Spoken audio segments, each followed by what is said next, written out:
1. The invention of swear words. Swear words such as fudge, shit, whack, cock, tits, and piss are in fact like many other words in the English/human language, sounds of harmless, useful, even valuable communication, which are exchanged between human beings even towards different animal species in order to convey ideas and feelings. Here are a few linguistic examples. Example 1. I need a good fudge. This statement clearly expresses a need or desire for pleasurable sex, regardless of your personal insecurities and predisposition toward the subject matter of sex. Example 2. The phrase "where's the toilet? I need a shit," to my understanding and in my experience, never fails to deliver the message that I need to use the toilet, and leaves no mystery surrounding further intent. There never seems to be any misinterpretation in regards to clarity of meaning. Although after hearing the latter phrase, you may decide that there was no genuine or understandable reason for you to have to hear their intended action, represented by the word shit, and hence may be considered as too much information. But surely, outside the case of time limitation like a game show or required simplicity including people new to a language, what's the real problem with the extra information, as long as it's factually accurate and clear, helping to effectively express the point being made, for others' interpretation? Isn't so-called over-sufficient information generally speaking more useful and helpful than insufficient or even sufficient information subjectively dependent on the recipient of the information and the context? In this case, could the problem not simply or intricately be your own insecurity, caused by personal embarrassment, due to the blatantly open and honest nature of the statement? An inability to cope with particular social situations and concepts, due to traditional and social moral predisposition, otherwise known as learned or conditioned behavior. This is truly the only problem I seem to encounter, other people's intolerance towards or inability to cope with specific words or actions being spoken or acted out in their presence. Otherwise, the logic from that too much information standpoint, would further go on to suggest that somebody with a strong Yorkshire accent, would be correct in suggesting subjectively that the Queen's English, or so-called correctly spoken, full sentences such as "Are you going to the Ascot?" are also too much information, in comparison to their own version of the sentence "Gintop Ascot," the latter being efficiently shorter by technicality, and therefore constructed with less information. To my understanding, the real issue is a product of social conditioning, or alternatively described as collectively imposed, excessive moral interpretation and intolerance, and so those who fail to question their own initial traditions, morals and cultural dogmatic development, lose the opportunity required to further develop themselves hand in hand their own perception, away from said initial or default conditioning, that would potentially help them to arrive at their own conclusions themselves. Intellectual evolution. Instead, these offended individuals may respond by requesting or suggesting, but usually demanding, the use of alternative words and phrases, allowing them, the intolerant and or insecure party, to continue to selfishly dwell within their own comfort zone conformity as opposed to truth via freedom of expression, clarity and diversification of language via philosophical challenge and exploration. Some words, however, such as bastard, negro, tart, slag, bitch, and hoe, an abbreviation of whore, have both definitions deemed unacceptable, and others deemed acceptable. The word is usually unacceptable when used incorrectly or outside of its original or etymological context denotation, which is usually when context is misunderstood. Example 3. You must get married if you don't want your child to be a bastard. This statement, although derived from religious, slightly outdated ideologies, is still using a legitimate noun, denoting, representing or describing the legal parental marital status of an individual, which is or was considered as illegal, unsanctioned or immoral relations, an outdated religious interpretation but now more commonly used in modern times, of secular culture in a purely derogatory capacity, pertaining more to the moral integrity of an individual's character or social standing. However, as soon as you take away the accuracy, remove away from its denotative or original etymological definition, it becomes unacceptable, socially derogatory, which is understandable to an extent, of course, if being used as an ad hominem to cause insult, as the statement in this case may not necessarily be true in its original context, as the parents of the recipient may well be married. However, when used accurately original or denotative context, it is mostly used to state a fact, and this context, especially in terms of daytime television broadcast, can be the difference between acceptable and unacceptable language.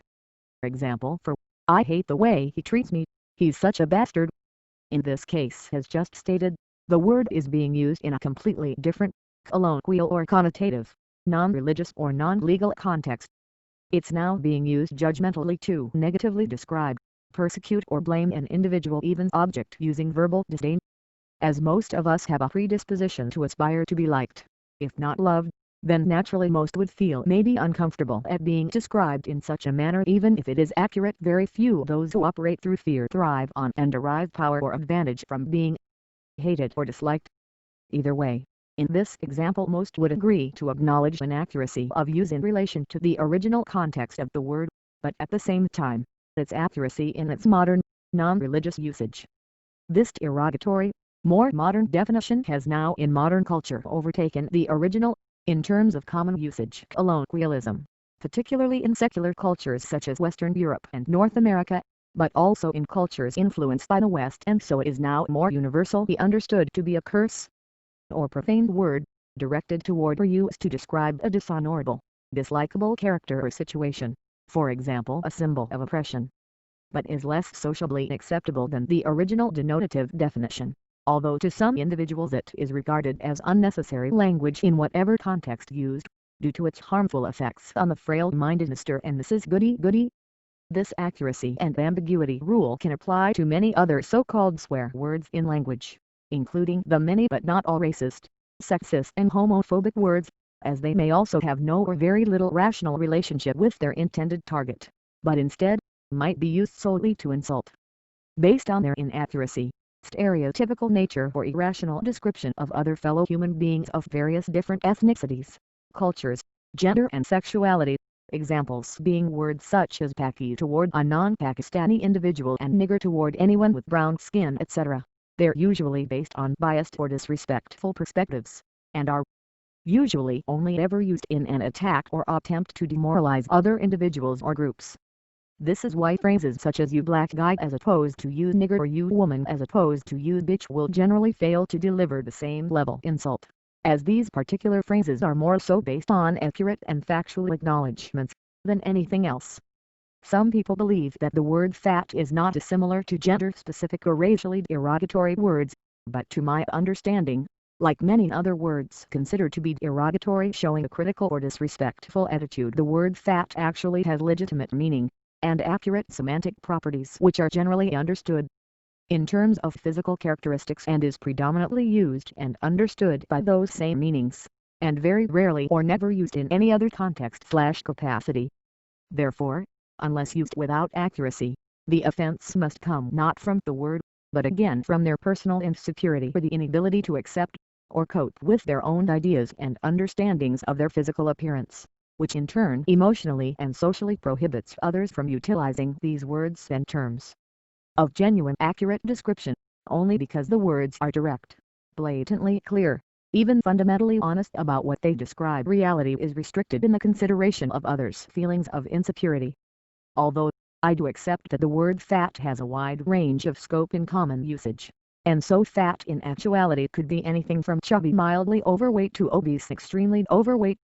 Within various cultures, forms of communication with this type of honesty may seem out of place or unacceptable to be so honest and accurate upon particular issues that the public are predisposed culturally as a collective to feel insecure or non-tolerant about taboo and etiquette. That is, we have been conditioned to feel unnecessary, illusory emotional pain, as the recipient of mere words, and words only. The idea of word censorship is in fact in contrast to the natural objective of words and language in the first place, which is of course communication of ideas alone. Words are simply and plainly information in the form of sound waves, collected and processed through bodily organs, so that the information such as ideas can be effectively and efficiently shared, and interpreted, by, and between other individuals, sometimes different species. In actuality, words bear no physical pain whatsoever, other than the conditioned reaction, derived from the phenomenon of word association, which is where some of the mental stimulation that leads to feelings such as emotional discomfort as well as nostalgia and pleasure is usually derived and interpreted, in this case, as cognitive pain. This is still in essence pure illusion, personal perspective generated by the recipient as a consequence of cultural disposition who makes a choice, consciously or subconsciously, to become upset, or more specifically upset themselves, allow themselves to become upset based on predisposed social insecurities, collectivist cultural insecurity that manifest as more individualized insecurity they may feel concerning themselves and/or their environment. These forms of predisposition usually derived from a religious and hence moral perspective which develop into different levels of insecurity and intolerance, have historically instigated and supported wars, suppression and pomposity, leading to social decline at the most, but at the very least have created negative connotation and emotion toward honest, genuinely descriptive and physically harmless words. Words such as fat, skinny, dark and pale in their denotative and connotative states, along with their generic counterparts, are consistently still used through cultural popularity, and may remain, change or disappear within language, due to humanity's consistent evolution of language via connotation and idea or feeling which a word invokes for a particular person in addition to its literal or primary meaning, as well as our social or moral evolutionary development in any given community or region of the globe. To my understanding, the trick is to take them for what they are, a bunch of words, nothing more. Racist and homophobic words such as jungle bunny and faggot should for the most part be enlisted into a non-offensive category, as an argument can be made to show that these words have no etymologically descriptive relationship or similarity to the people they are aimed at. The word Paki serves some form of legitimacy if used to describe someone of Pakistani nationality, but when applied to Indians, Arabs and other non-Pakistani nationals, even when offense is intentional via inaccuracy, it becomes obsolete, and hence should not be interpreted as offensive, but more so as intellectually redundant. In terms of accurate and efficient communication, because in regards to offense, the same previously mentioned principles of illusion still apply in regards to the difference between physical and psychological pain. The recipient still has the choice of how to interpret or perceive the language being used, and therefore also has the choice of how to react to what is in actuality only verbal communication, based on the recipient's ability or inability to deal with the truth, inaccurate information, or irrelevant information, i.e. expletive vocabulary. Discrimination, the final frontier. Now let's continue to concentrate on racist, sexist and homophobic words, and people's emotional inability to handle them. These types of words, although used to attack, demoralize and provoke emotion, I repeat, have no physical implications in terms of harm.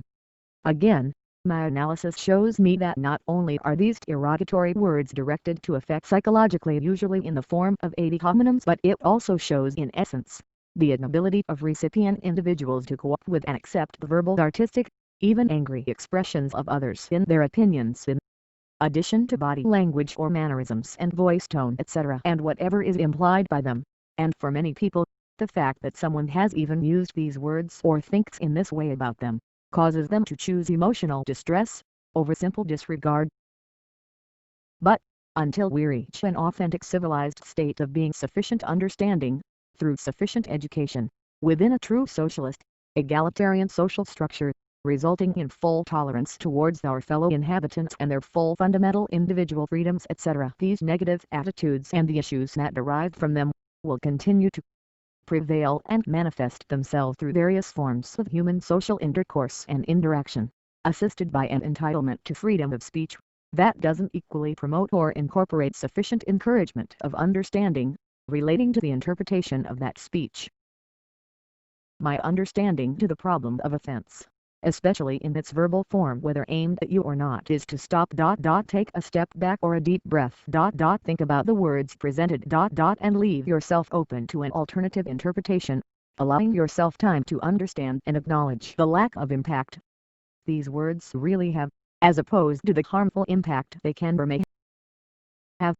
Practical example: so-called offensive words are commonly used with the intention of triggering the negative psychological emotional state, which may in turn can instigate a negative verbal or physical reaction. But, if there is initially no negative effect or interpretation, there can be no negative reaction, and hence the aim of the attack, demoralization or a negative emotional state, is lost. Failure to provoke the required reaction. The principal point to understand here is don't let yourself become offended. Another example comes from the modern cultures of the so-called African descendants in the Western world, North America and Britain/UK, especially those who are believed to be descended from African slaves, who whether purposely or accidentally through popular culture, have begun circa 1970s ADS to change the effects via context of the word nigger, in reference to themselves, by importing it into their own vernacular as positive colloquialism, which has somewhat resulted in a change of connotation. This change has an alternative connotation and is now used more generally by black culture towards men and sometimes women in general of all ethnicities, previously exclusive only to black males, as a derogatory noun similar to dude or fellow, including as a term of endearment toward close friends. So in modern times, and worldwide popularity of black linguistic culture and other forms of popular so-called urban culture, hip-hop culture, the term has been embraced by many, and rewritten as nigga, not only by communities and individuals said to be of African descent, but also by young white, European and Asian youth, along with the youth of many other nationalities and ethnicities, who have also adopted Western, popular, hip-hop, street/urban culture as part of their own identity, and now themselves feel comfortable enough, sometimes even compelled by peer pressure, to use this terminology, and its many generic variants, regardless of their own nationality or ethnic origin. This word, which was once previously reserved for racists as derogative slang toward peoples of dark complexion alone, sometimes applied to other peoples of mid-complexion, is now being used as a more general and popular term. This process of definition metamorphosis is typical in regards to the general evolution of words denotation v connotation, which in cases like this, whether purposely or accidentally adapted, is now a significant contributive factor in the immunization process that is necessary to weaken the illusion of the offensive nature applied to words against their intended targets, which in turn has begun to weaken or transform effectivity, and ultimately the reaction. There is a similar female version that is still commonly used as a derogatory term, but is also going through the same kind of revamp, and its new connotation is viewed as empowering for modern women, again by the same groups, within mainly Western popular hip-hop/urban culture. This word is bitch. Originally the word commonly used as a noun to describe the dog of the female sex, as well as an adjective to describe a difficult or unpleasant situation or thing. It has in more recent culture been derogatorily associated with negative female characters, similar to the modern usage of the word bastard, and how that is currently applied to men.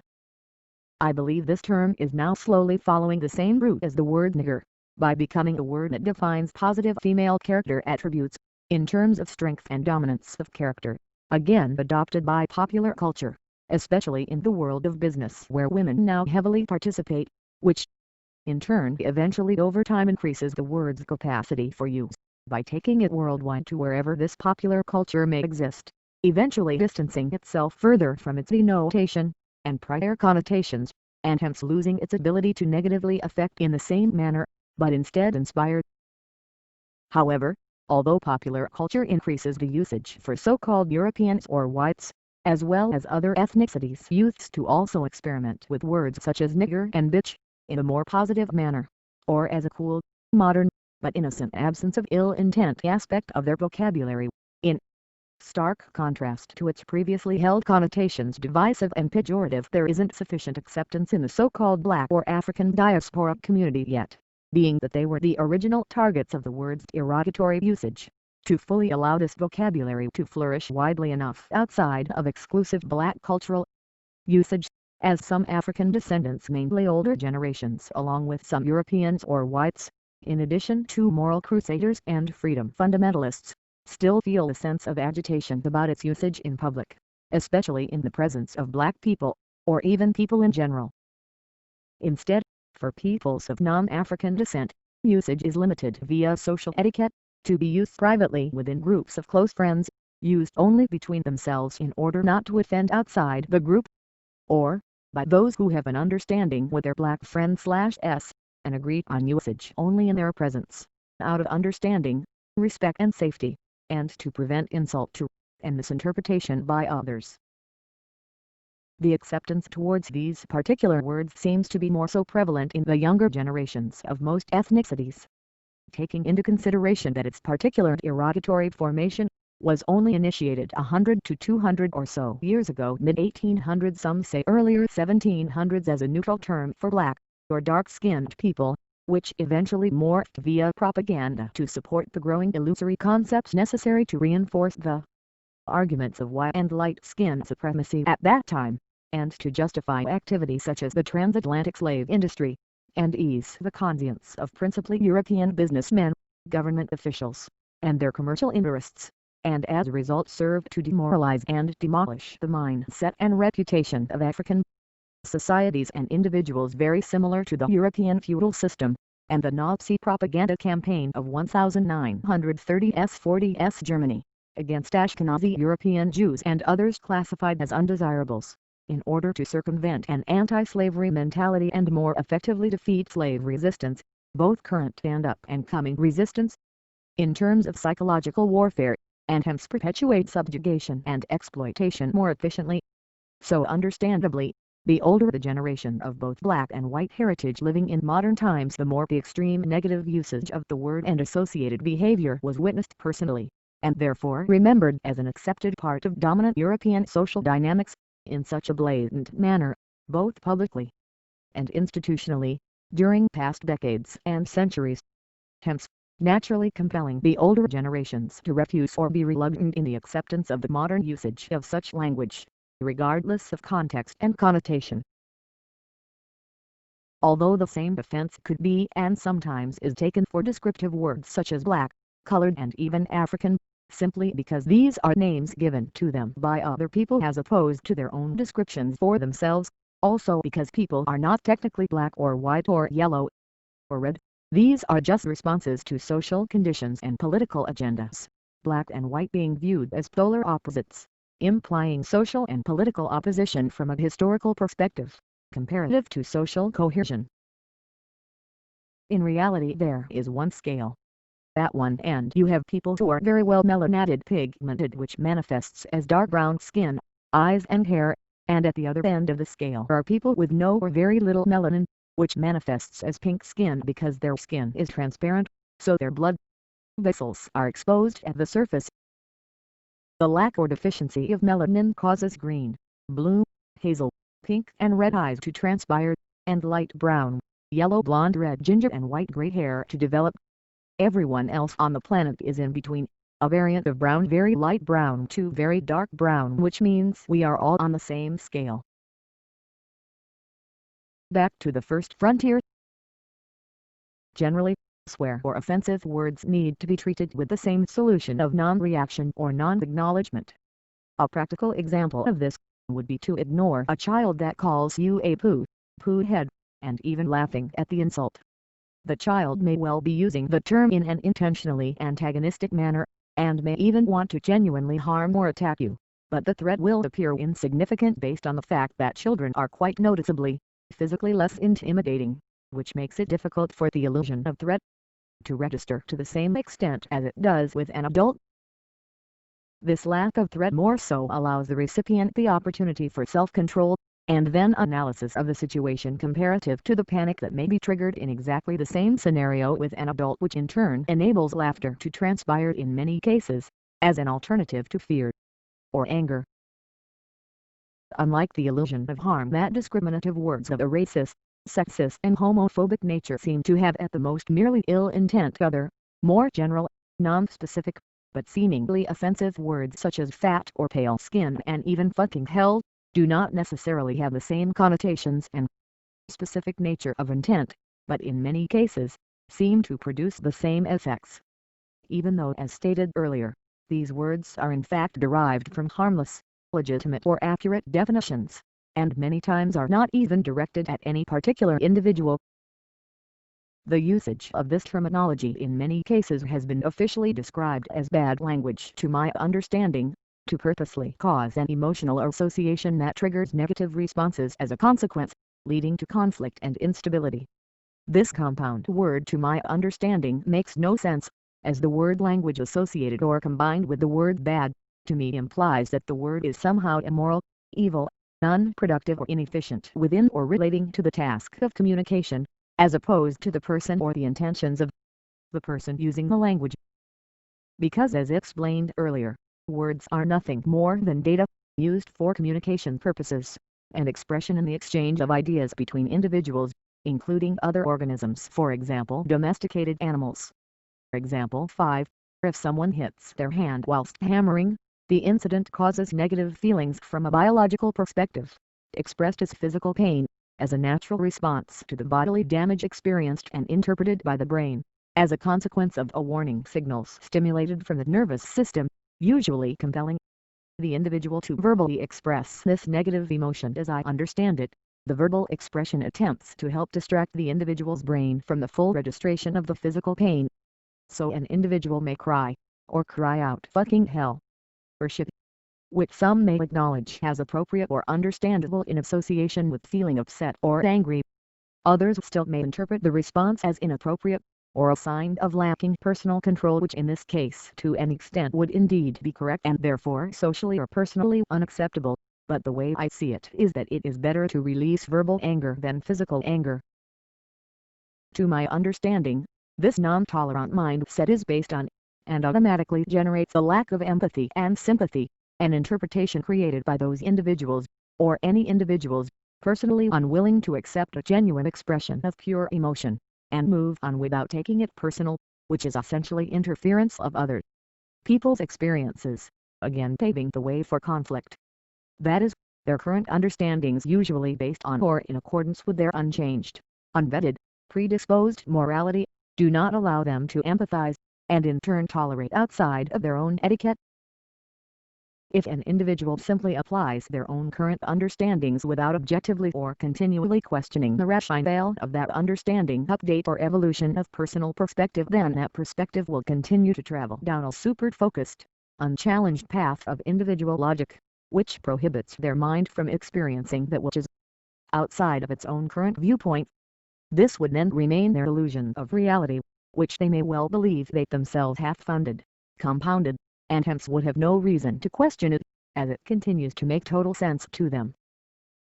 Individuals who believe the earth to be flat in shape like a piece of carpet, may have formed their understandings based on limited but sufficient to themselves, according to their understanding evidence, based solely on how the earth may appear using grounded sight, the view of the earth whilst standing on it. Without a combined understanding of topography, mathematics, astrology, electromagnetism, the movements and positioning of other celestial objects in the sky such as stars, moons, etc., which allows us to draw on other contributing factors such as gravitational pull for cross-reference, in order to more accurately calculate any curvature of the planet. Any evidence of curvature may simply evade them. Yet to their understanding, according to their observations, using their own eyes, which due to their lack of knowledge concerning the biological structure of the human eye, the physics of the light spectrum passing through the eyes, and the brain matter that uses electrical signals as data to interpret photon activity, then translate that activity into personal electric imaging, creating a personal illusion or version of reality. The evidence from their perspective seems blatantly obvious, realistic and completely reliable. Without further analysis, it may even seem impossible to be anything other than completely flat, and hence as a result, then become conceivable to have an edge, where it is possible to physically fall off, especially as their logic based on their understanding or hypothesis may be heavily restricted, subject to their current experiences and understandings, without the addition of new information or the application of consistent, continuous and rigorous testing, plus re-evaluation of those personal and non-personal, for example institutional or third-party experiences. Although there are individuals who find it hard to accept particular vocabulary, according to their personal, sometimes based on the collective rationale, you'll still find that these same individuals completely understand the message being conveyed, and have very little difficulty with the context of the wording, assisted by the accompanying tones and gestures, but just simply choose not to approve of these particular words, due to their previously mentioned personal predispositions. If you ask them why they believe these words are inappropriate, they will often struggle to rationally justify their position. If you were to ask of the harm caused to them by the usage of such words, psychological and physical, again they will struggle. The explanation, when or if given, will be structured around their own insecurities, and their personal inability to cope with other alternative ideals and points of view. More than likely their understandings are based on the philosophies and doctrines of others, which equates to more of an adopted or inherited logic, as opposed to logic arrived at through personal due diligence or self-analysis. This adopted and inherited logic seems to be derived from childhood. As children, we are raised conditioned not to use such particular language, based on the assumed inherited reason it is bad, unethical, and also may offend other like-minded, or similar predisposed individuals. Again, without sufficient rational or even any explanation as to why people may or may not choose to take offense.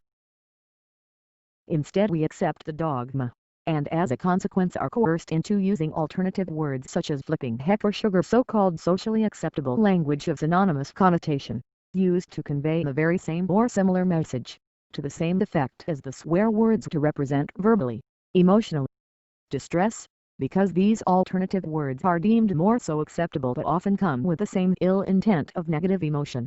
So what the F number sign CK is the point? I mean, what the hell is the point?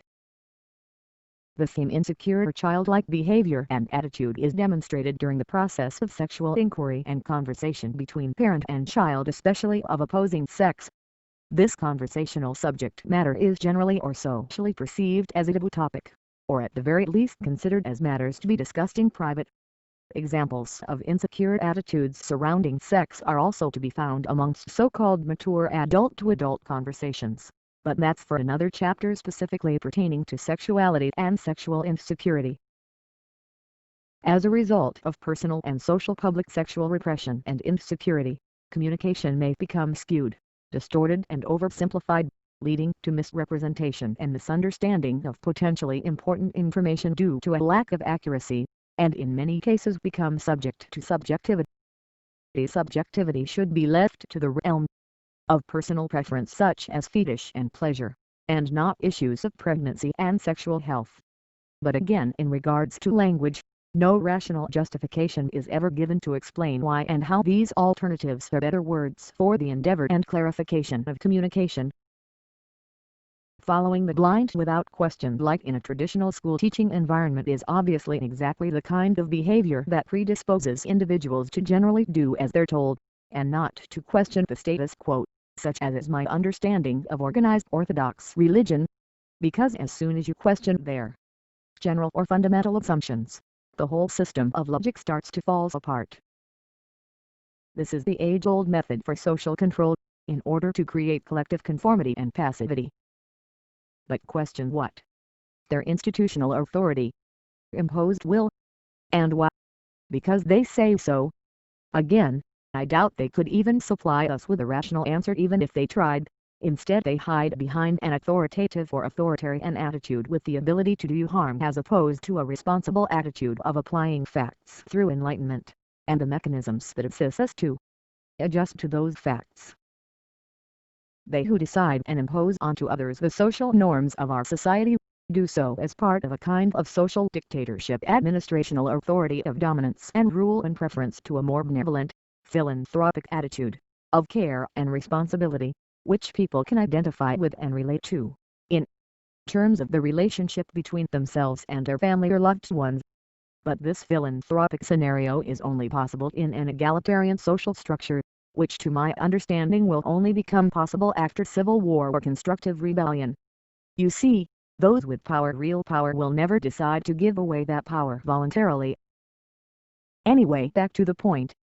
So if no one wants to address the so-claimed differences between the terms, fucking hell shit and their more socially acceptable counterparts, flipping heck and sugar, then I'll attempt to do so. Words are used to describe things. Some words have one meaning, others have multiple meanings of similarity, and others still have multiple meanings of disparity, one meaning completely different to, or opposing another. The latter two introduce the concept of ambiguity. As ambiguous words with more than one meaning, they can become confusing and misleading, unless context is used or fully communicated and understood. Words such as intermarry, which may mean either one of people belonging to different races, castes, or religions become connected by marriage, but can also mean two of close relations marry each other. incest behavior traditional to or typical of monarchs and nobility, used to maintain or increase a family's wealth and status within a society or community.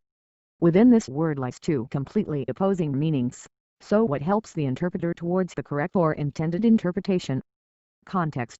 1. The circumstances that form the setting for an event, statement, or idea, and in terms of which it can be fully understood. 2. The parts of something written or spoken that immediately precede and follow a word or passage and clarify its meaning. In other words, information relating to the circumstances or details such as agenda, emotion, gender, culture, time and date, location, etc., that help to create a clearer picture of what is being described. There are some occasions where swear words may seem unnecessarily incorporated into sentences, by seemingly not bringing any value, meaning or clarification in regards to the message being conveyed. Expletive terminology, but this is where context steps in to assist. Context brings to my understanding validation to so-called offensive words, as these words quite simply provide the relevant emphasis in their expression, which helps to highlight and clarify at the very least the emotional context, severity or urgency of a given situation, or the circumstances surrounding it. Example 6. Let's look at the phrase, "Wow, it's fucking hot outside." To the conventionally predisposed mind, this terminology may seem unnecessary, as the sentence could be used without the inclusion of the word fucking, and yet still convey the same message. And this is true. This sentence can be used without this word, and instead for emphasis, implement comparative tones and body language forms of nonverbal communication, which are also used to establish context. But then the earlier mentioned rule would again apply in regards to the Yorkshire accent example, technically making it also acceptable to take out non-offensive words such as the word wow and possibly even the conjunction, it's. Conjunction. N1. The word used to connect clauses or sentences or two coordinate words in the same clause, e.g. and, but, if. Changing the sentence to just simply, hot outside, and instead relying on nonverbal forms of communication only, e.g. the gasp for emphasis context. But this would only serve to conform to other people's irrational insecurities in the form of etiquette, and where then does it end? Should I really take my elbows off the table or not slurp my soup? Issues of innocent, harmless behavior just because someone else can't handle it, or should that someone else try to better themselves by seeking some form of therapy to overcome their personal insecurities concerning these harmless behavioral quirks? Also, particular scenarios to my understanding should be deemed acceptable territory for so-called swear words, especially in private circumstances, as opposed to business or professional circumstances where prudence may be required to please others, in order to obtain their money from them, although still questionable, as again offense is completely subjective, even illusory, and business scenarios are of a highly artificial sub-category of real-life social situations, consisting of real people, with real and valid emotions, adhering appropriately to unusual, almost artificial conditions governed heavily by collective etiquette and not necessarily their own behavioral standards. So from this understanding, I do accept that some language may be avoided, but the argument plays both ways.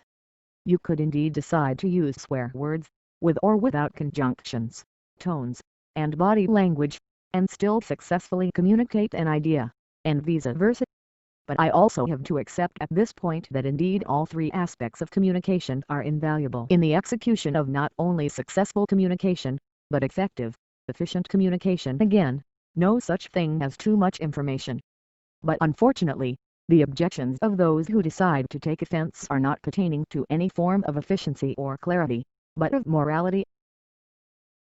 Which words are morally better, is entirely a subjective matter defined by personal beliefs, and resulting inevitably in literary censorship, due to personal and collective social insecurity.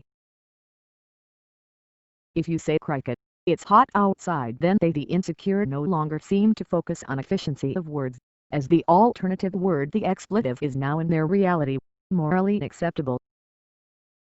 The level of irrelevant word replacement of swear words in favor of more socially acceptable ones is highly dependent on culture, background, class, age and other existing variables of social stratification, that tend to mold and inspire personal perception, but when in public or a multicultural environment, the general consensus seems to prevail out of fear for the consequences.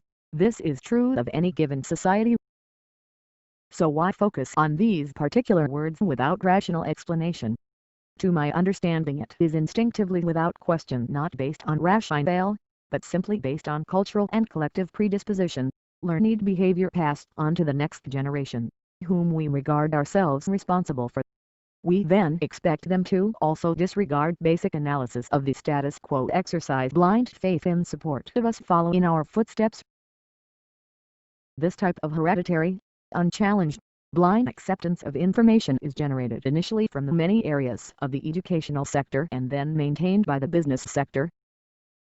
Subject matters such as philosophy, engineering, mathematics and other intellectually stimulating, thought-provoking subjects demand a certain level of responsibility towards objective analysis and rigorous research, but it is usually from a rigid dictatorial teaching style where the lack of an individual's thirst to question and compare their findings and current understandings against the general consensus, especially within the earlier educational formats and environments. Primary and comprehensive school seems to become apparent, and is considered for the most part unacceptable and argumentative, not to mention unnecessary in order to meet social requirements. Regurgitation of information seems to be the main skill required in order to pass national exam requirements, which is why our educational system is lacking in actual life skills, as opposed to vocational skills, which is quite arbitrary especially in a progressively enlightened and competitive society. To conclude, quite frankly, swear/offensive words and other aspects of morality/etiquette seem to be self-generated by the arbitrary prohibition of words, attitudes and behaviors, by authoritative or elite representatives and groups such as religious institutions, who in accordance with other powerful people and organizations such as monarchies and governments, impose moral values through social influence of popular culture onto the ignorant over time, despotic ambition fueled by the perpetuation of power. These individuals in positions of power have fought and died for this control that allows them to drive, impact and shape the fashions of the day, by way of select etiquette, and imposed moral behavioral standards, set by themselves and under their say-so, which are then forced onto society, as positive and necessary social standards to be passed down through the social ranks, and expected of those beneath them to follow if they wish to obtain any real power for themselves by climbing the social ladder.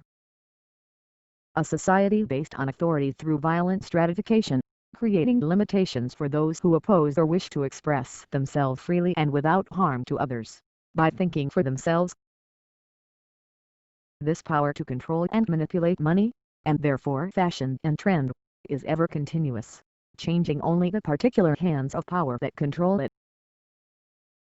Language restriction continues to evolve from one word to another, in an infectious, never-ending manner, or to use the analogy of clothes, from one form of subjectively acceptable style of clothing to another, periodically and sometimes arbitrarily disabling the functionality and accessibility of words, attitudes and behavior, for as long as those with the power see fit. Hence a word or action in the past that was deemed socially acceptable back then, fuck, cunt, negro, privately using a car without a license, cannabis and opium use may well be currently classified as unaccepted vocabulary and behavior now, and vice versa, non-acceptable words becoming acceptable. This arbitrary process will continue to remain the same well into the future, unless analysis, discussion and reason take precedence over authoritative dominance, especially dominance of a monetary nature, enabling us to outgrow and question the demonization of words, attitudes and behavior that are devised and perpetuated for no communally productive reason or rational explanation, outside of a few personal, oligarchic perspectives. If left unchallenged, this process may be as permanent as humanity itself, in periodically and arbitrarily restricting our freedoms and usage of certain words and practices of particular meaning and expression, which is then justified by those few, by maintaining the personal insecurity of others. The argument of appropriation, however, is simply one of propagandist censorship based on pure opinion. If some words that convey disgust and disapproval are prohibited from use, but not others, and for no apparent decipherable reasoning, then those who decide to use them will be penalized for no good reason, other than because someone said so. Based on the logic of domineering tradition, Many of our current words in the Western world seem to have originally evolved from Old Latin, which today in our current society may seem abstract if you're not familiar with the language. Word formation. Our modern European alphabet, however, is a continuation of the Latin alphabet, which itself is a distant product of Asiatic and ultimately African scripts. Afro-Asiatic alphabets such as the Phoenician or even older hieroglyphic and hieratic alphabets. The Greek and Latin alphabets are simply the ones that our current alphabets resemble the most. If you truly believe that certain words should be categorized as good or bad language, try starting with the way they are spelled for the endeavor of clearer communication. The letter C, it could be argued, is being greatly overused, and to my understanding may predominantly and effectively be replaced by the letters K and S, as these specific letters more efficiently replace the sounds that the letter C represents, helping to eliminate any confusion, apart from words beginning with CH, not including words that sound like SH. So for example, words beginning with cat, candle, car, etc. would be more suitably replaced by using cot, cundle, car, etc. Whilst CE as in celebrate, celebrity, certify would become replaced by southeast celebrate, celebrity, certify. These changes would serve to reduce confusion when learning the language. But because these words are usually of foreign origin, they tend to keep part of their foreign identity in terms of the way they are spelled. Hence words such as diarrhea, which is a word of the late Latin period literally meaning to run through.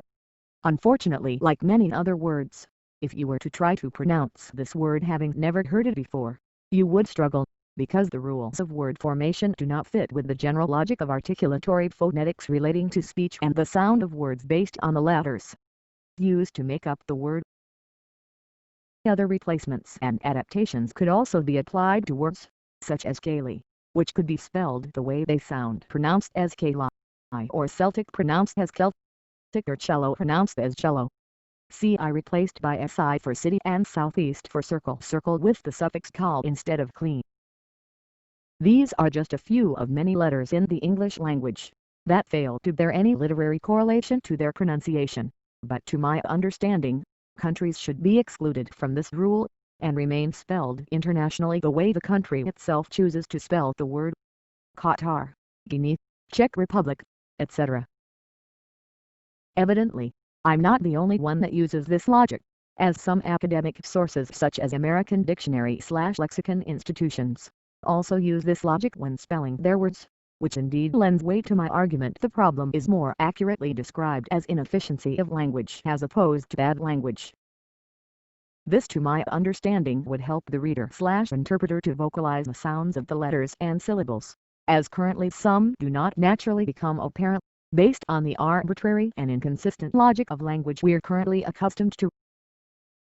As for the problem of words looking and sounding the same, we already have domophones, words that sound the same but have different spelling, domographs, words spelled the same but with different sounds, and homonyms, words that are spelled the same and sound the same. The only difficulty that I can see in these changes is that the etymological evidence will become less apparent. A few other points to take into consideration. After watershed or particular period of time, evening 9 p.m. to 6 a.m. offensive language on television is more so acceptable, as children are assumed to be in bed asleep. But this arrangement does not consider those children with broken sleeping patterns and televisions or internet access in their rooms.